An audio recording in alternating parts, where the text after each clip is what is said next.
Dear Grade 10 students, welcome to English 102.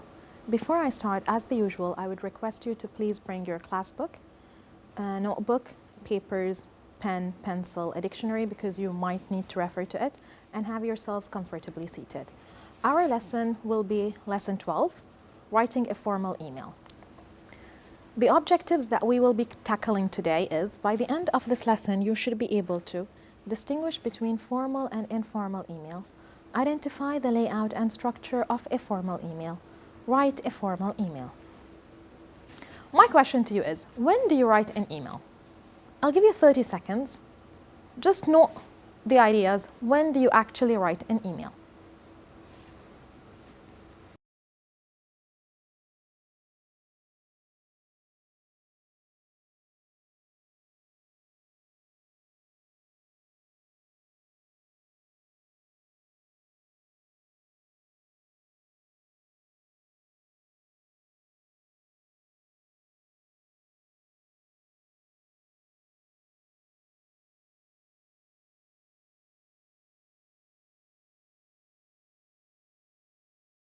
Okay, now let's see what are the different reasons in which we write an email. And that's why we have two types of email, the formal and the informal.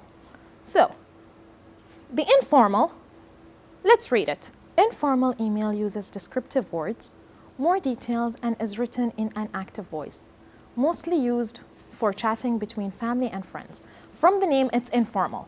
So here we actually chit-chat, we are telling each other things, we're sending each other materials, we're helping each other for many different reasons. Whereas the other type is the formal email. The formal email. Formal email is straight to the point, less detailed and informative sentences, is written in a passive tone, mostly used for answering or receiving inquiries. So here, the formal email is usually when you're asking question, when you're requesting certain things from your instructors, your lecturers, your doctors, or for example, ordering something from Amazon and it didn't yet reach or something, here when you write the formal email. Okay, so how is the layout? The layout goes on as follows. Let's go to the informal and then move to the formal. The informal, we start with greeting. Since it's informal, we are more casual. So hi, hello, dear, how are you? Opening phrases, how are you? How are things? How is life? And then we go on the body, what we want to talk about. So I want to tell you about my trip, whatever you want to tell your friend. So I'm sending you these material because you will need them for so and so on. The ending, take care, cheers, see you soon, bye, love, and so. Formal is completely different. You start greeting, dear, miss, sir, madam, and so on. The opening, you directly get to the point. It's straightforward. I would like to know. I wish to know. I wonder if you could. And you get to the subject.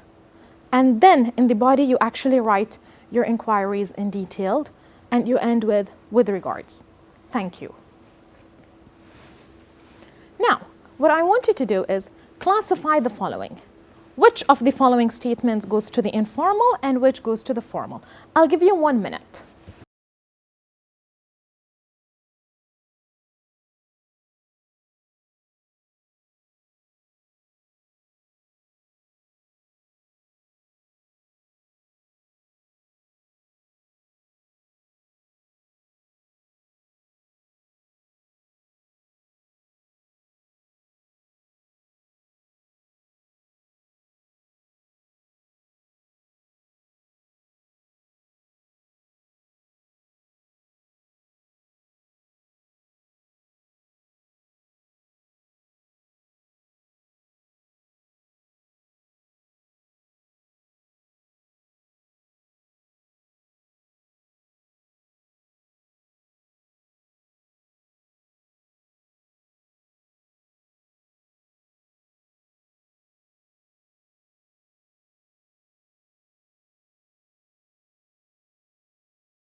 Okay, I think time is up. Let's check our answers.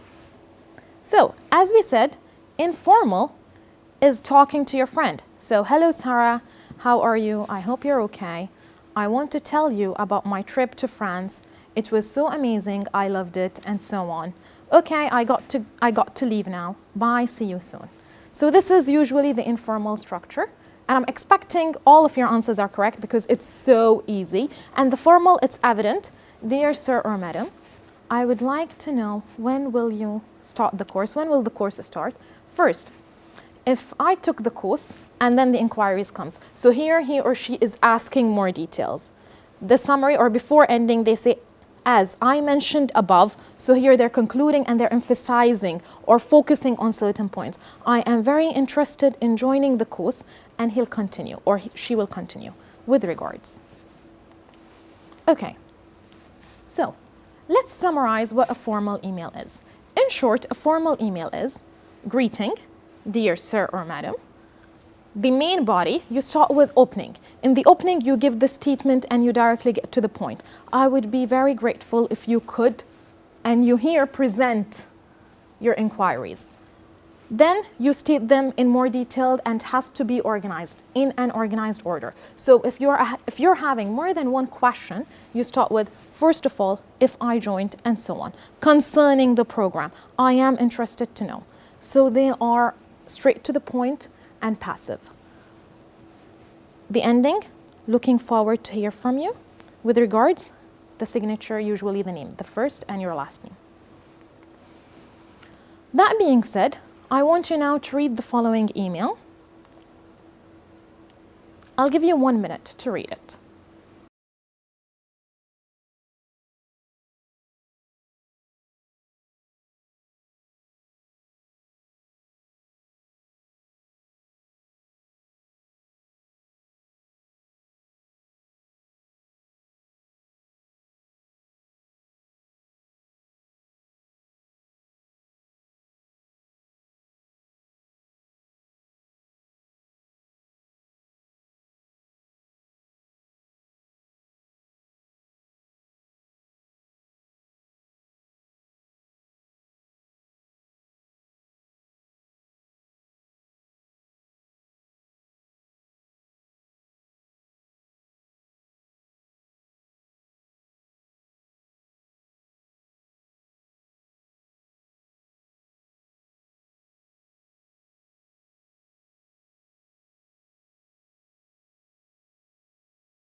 Okay, let's read it all together. Dear sir or madam, I would like to join your English course this summer. I am interested in improving my communication skills, and your program seems to be ideal for me, as it's interactive. First of all, I would request you to send me full details about the program content and its duration. I would also like to know the cost of the program. Concerning the materials, will they be provided to us, or shall we bring our own materials? If yes, what are the requirements of the program? I hope you answer my questions. Looking forward to hear from you. With regards, James. Greeting, opening statement, directly. What is it about? The English program. Body 1, stated, 2, and the ending. As easy as that. Okay, now similarly, just like this email, I am expecting you to write me an email asking about a summer camp program. Okay, I want you to follow the same structure, greeting in the formal manner, opening the statement and directly mentioning that it's about the summer camp. In the body, I need to mention one thing. You can ask your questions into 2 parts, or you can merge it into one. Okay, so you can have 1 or 2. It's your call of preference. And then the ending. After you finish that, I would like to ask you to, before starting to do this, actually have your questions written as points. So brainstorm it, and then in order to ease your process, start writing. I'll give you 5 minutes to do that. There is different possible answers, but more or less, if you're going to go to the summer camp, what questions are you going to ask? Ask them in an email.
Okay, so I'm expecting your answers to be more or less similar to this. So the greeting is the same. The opening, you're going to mention that it's about a summer camp and why are you interested in the summer camp. Here, the ideas that you wrote, the questions that you're having, you are either going to divide it into two paragraphs or one, it's your call of preference, and then the ending is the same. So we will be having it filled all here. And with that, we reach the end of the lesson. Thank you and see you soon.